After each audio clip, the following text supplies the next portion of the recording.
Hi viewers, welcome back to my channel. நான் உங்கள் நண்பன் கிரேசி தமிழா.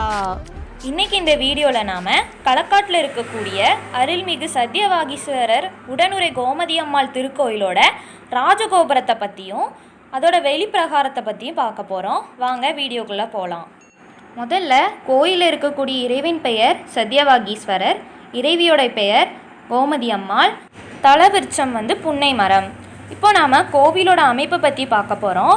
களக்காட்டு மலையின் மேற்கு அடிவாரத்தில் ஊரோட வடக்கு பகுதியில் தான் இந்த கோவில் இருக்குது. கோயில் 650 அடி நீளமும் 259 அடி அகலமும் 20 அடி உயரமும் இருக்குது. ஃபுல்லாகவே கருங்கல்லால் பண்ணியிருக்காங்க. இந்த ராஜகோபுரம் 90 அடி நீளமும் 50 அடி அகலமும் 135 அடி உயரமும் இருக்குது. 9 நிலையுடைய இவ்வளோ பெரிய ராஜகோபுரம் திருநெல்வேலி மாவட்டத்தில் இது ஒன்று தான். அதனால தான் இதை நாம் பெரிய கோயில்னு சொல்கிறாங்க.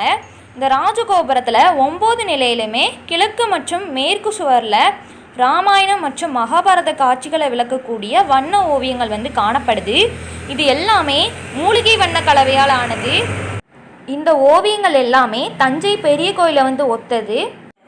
இந்த கோயிலை கட்டினது வீரமார்த்தாண்ட மகாராஜரும் நாயன்மார்களில் ஒருத்தரான சுந்தரமூர்த்தி சுவாமிகளும். இது கோவிலோட தீர்த்த குளம். இப்போ நம்ம வெளிப்பிரகாரத்தை பார்க்க போகிறோம். இந்த வெளிப்பிரகாரத்தை பிரதோஷ நாள் எல்லாருமே சுற்றி வருவாங்க. இப்போ இதை நல்லா சீரமைச்சிருக்காங்க. நிறைய செடிலாம் வாங்கி வச்சுருக்காங்க. இந்த கோயிலை சுற்றி இருக்கிற கல் எல்லாமே கருங்கல்லால் ஆனது தான். அப்படியே நம்ம போயிட்டு இருந்தோன்னா கொஞ்சம் தூரத்தில் ஒரு தானிய கிடங்கு தெரியும். அந்த தானிய கிடங்கில் முதல்ல நிறைய நெல்லுலாம் சேமித்து வச்சாங்க. இப்போ அதை பயன்படுத்துறதில்ல.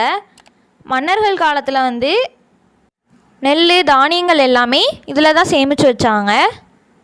இப்போ நாம் தானிய கிடங்குக்கு வெளிப்பக்கமாக சுற்றி வரோம். இங்கே நமக்கு ஒரு பாம்பு சட்டை கிடச்சிது. இப்போ நாம் தானிய கிடங்குக்கு உள்பக்கம் பார்க்குறோம். இதில் ஸ்லாப்லாம் இருக்குது. அந்த காலத்திலேயே இந்த கோயிலுக்கு கட்டின கொத்தனாருக்கு மூளை நல்லா வேலை செஞ்சுருக்கு போல். அதே மாதிரி இந்த சுற்றுச்சுவர்லாம் பாருங்கள், எல்லாமே கருங்கல்லால் தான் பண்ணியிருக்காங்க. இந்த கருங்கல்லாம் எங்கேருந்து கொண்டு வந்தாங்க, எப்படி தூக்குனாங்க, எப்படி கெட்டினாங்க, இதெல்லாம் யாருக்குமே தெரில. எல்லாமே ரொம்ப ஆச்சரியமாக இருக்குது. எல்லா கல்லையும் ஒரே ஷேப்பில் வச்சு அப்படியே அழகாக கெட்டியிருக்காங்க. இந்த கோயில் தமிழரோட கலை சின்னத்துக்கு கண்டிப்பாக ஒரு எடுத்துக்காட்டு. இப்போ நம்ம பார்க்குறது வில்வ மரம். இந்த வில்வ மரத்தில் ஒரே இதில் 3 இலை இருக்கும். பார்த்தாலே தெரியும். இந்த வில்வ மரம் சிவபெருமானுக்கு ரொம்ப பிடிச்ச மரம்னு சொல்லுவாங்க.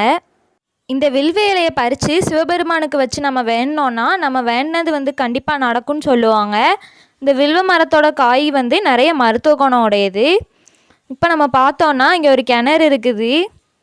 இந்த கிணத்துல உள்ளே ஃபுல்லாமே கருங்கல் வச்சு தான் கெட்டியிருக்காங்க. எப்படி கெட்டினாங்கன்னே தெரில. இப்போது இந்த கிணத்துல நிறைய தண்ணி இருக்குது. இப்போ நம்ம பார்க்குறது இந்த கோயிலில் இருக்கிற மாமரம். அந்த மரத்தில் நிறைய காய் இருக்கும். இந்த கோயிலுக்கு பின்னாடி தான் எங்கள் ஸ்கூலு. ஃப்ரீ டைம்லலாம் இங்கே நல்லா கல்லை விட்டு எரிஞ்சு மாங்காய் பறித்து சாப்பிட்டுட்ருப்போம்.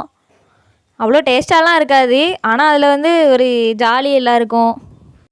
இப்போ நாம் இதில் பார்த்தோன்னா சுற்றி கல் மண்டபமாக இருக்குது.